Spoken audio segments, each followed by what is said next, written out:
Hi guys, Terry here. Hope everybody's doing all right tonight. It's November 10th, 2024, and I wanted to come on today and talk a little bit about the privilege I had to have had in the past to visit Camp Pendleton a couple of times for business. If you've ever been there, it's one of the largest military bases in the country. It's a U.S. Marine Corps base in Southern California, and it stretches up it stretches north quite a ways, much more than I had initially thought when I first visited the space. If you've ever come through the south entrance, you can kind of wind your way around a road not very far and get to a conference center.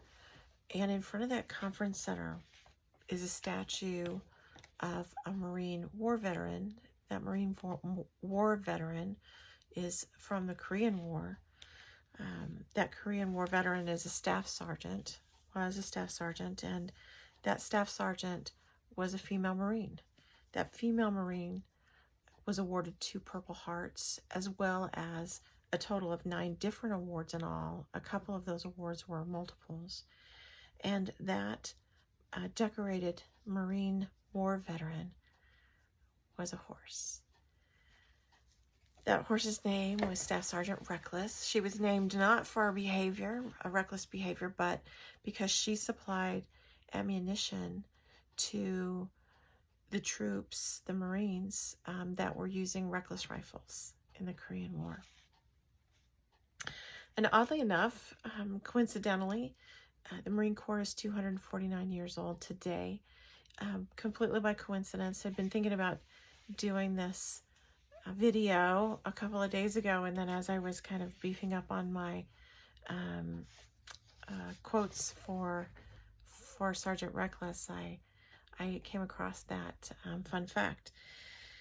So she came to my mind because this was years ago that I saw this statue. I'd seen it for a couple of years in front of the conference center, and then decided one year while I was waiting for someone to actually read the plaque in front of it, and I'm absolutely enamored with this Marine. But she came to mind this week as I started to think about the political landscape that we may be facing given the election, and of all the scenarios, and not in a panicked way or a stressed way, you guys. I was just kind of thinking, you know, what is it? How am I going to face, and the word that came to mind was disintegration. Disintegration of further norms, or further disintegration of just America.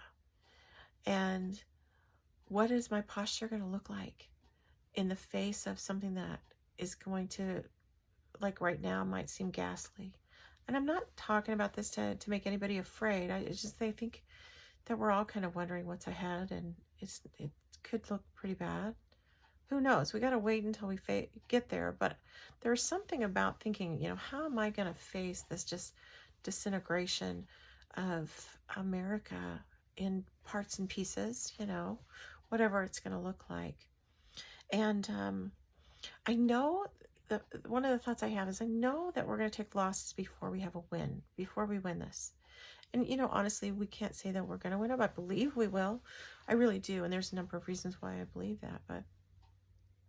But taking losses in war is a reality.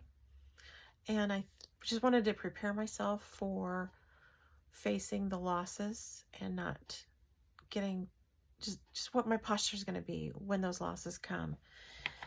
So Staff Sergeant Reckless came to mind, and I want to read a little bit first about her training, and then about her in combat. So this is from history.com, and it reads, horses are flight animals, but Reckless ran toward the danger because she knew the guys needed her. And this is a quote from a woman who recently wrote a book on Sergeant Reckless. Then this article goes on to say Reckless's trainer, quote, taught her to step over communication lines and barbed wire, how to lay down in a trench for cover, which is amazing. And then it says the horse could find her way to her fellow Marines all by herself and even understand hand signals. So lovely. She was trained. She was trained exceptionally well. And I will give the side note. She slept in the Marines' tents and dined in the mess hall. There was a report of her kind of wobbly, walking around camp a following morning after the guys were drinking quite a bit. So I have a feeling she imbibed a little bit. So training, past training, oh my goodness, how strong have we gotten over the last 8 or 9 years? We've gotten strong. And we have more training to do, in the future as the weeks and months come along. I think in terms of, connections at the community level, civic participation. John Meacham has a good YouTube video out where he talks about, it's not just about like maintaining and protecting the guardrails. It's about building connections and infrastructure, community-wise, creativity-wise, et cetera, et cetera. So we're building as well as protecting, but building in this season. And then we'll also, need some training, further training in resistance. What's that going to look like now? Who knows? I honestly don't know. I'll be here for it. I'll be with you in it. But we have to wait and see to some regard. But we've been in training, and we're going to have more to go. But let's take a look at combat, reckless in combat. So it says in this article on history.com, traveling alone. Okay, so, and this is part of what's on the plaque. I couldn't find my picture of the plaque, but it's really quite something. Traveling alone 51 round trips through a no man's land of rice paddies and scaling a 45-degree incline with bowed head and quivering legs.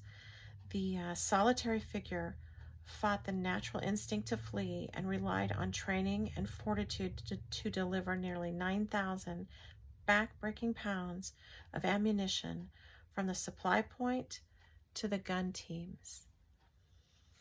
And then it says, the mighty mare named Reckless, boy, she lugged 6 rounds, then 8 at a time, up the mountain and evacuated wounded Marines back down the slope. For medical treatment, even after sustaining 2 shrapnel wounds that would earn her a pair of Purple Hearts. So, girlfriend had guts. Girlfriend had it. She had steel. And, and they honored her, man. They honored her. They brought her back. I was reading about this, and she was left over in Korea. And she had a champion back at Camp Pendleton, and they brought her back. I think back in the day, in the 50s, it was $1,200 to get her over. And then they kept her on base. Just so heartwarming. But this lady horse, this she horse, had a lot of guts. If you think about it, all of the shooting and all the firing and all the combat, she had to crouch down in bunkers. And girlfriend got it done. And that's the posture I want to have when I'm reading the news or looking at it and something's disintegrating and we're taking a loss.